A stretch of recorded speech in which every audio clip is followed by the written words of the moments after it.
Yeah, that's a great question, actually. For all we talk about feminine energy, masculinity, masculine men, feminine men, no one's really made a clear definition. So I'll tell you my understanding from researching these like spiritual guys, and then also from like my own life and everything. So there's a few different versions of this. Let's say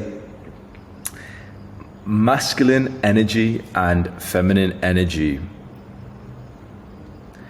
Masculine energy is like the stillness in our conscious, something that does not change. So you know how we speak about in like Buddhism, you're not the thinker, you're the consciousness behind the thinker, you're the one who observes the thoughts. That space, like let's say, okay, this is our thoughts right now, this is our emotions right here.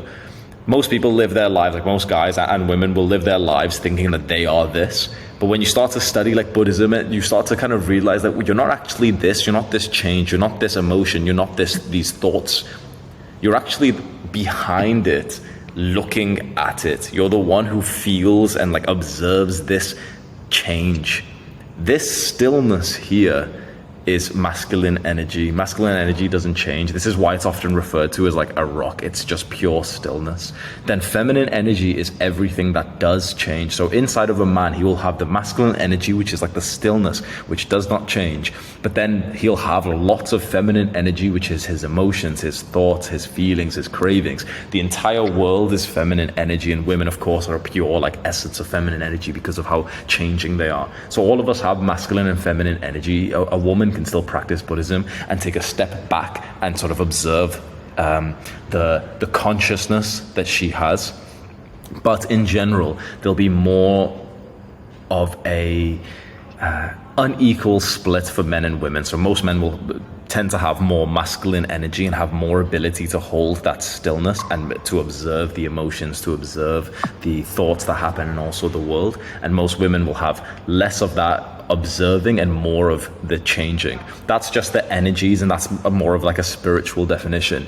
But then it gets kind of complicated when you then add in culture, because culture is let's say what's happening in our countries right now, and this changes very often. So cultural masculinity is still, you know, you can see the elements. It's still in some ways stillness, like a rock, unperturbed, but it's more in the sense of now with discipline, macho-ness, brotherhood, camaraderie, lifting weights, making money, certain hairstyles, beards. These things aren't necessarily masculine energy, but they're almost used as a way to kind of show that this person has masculine energy. That we see beards as really masculine because it almost shows like a sense of stillness in the beard holder who hasn't neurotically been trying to shave it off. We see like, you know, men are described as like as a rock. He's stoic.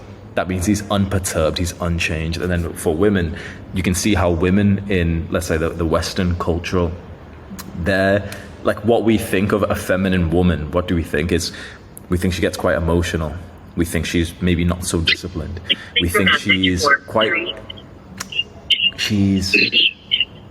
very focused on sisterhood, on love and dance and singing, and sometimes she overeats sugar. These things are all changing. Does that answer And your once question? you do become more conscious and more present, and you started reducing your internet consumption, your content consumption, and, you know, wasting time on YouTube porn, video games, and then the next purpose layer, the next goal for you really gets revealed, and it's maybe about financial freedom, maybe it's about entrepreneurship, you want to build a business. That's genuinely when I think Adonis School will change your life.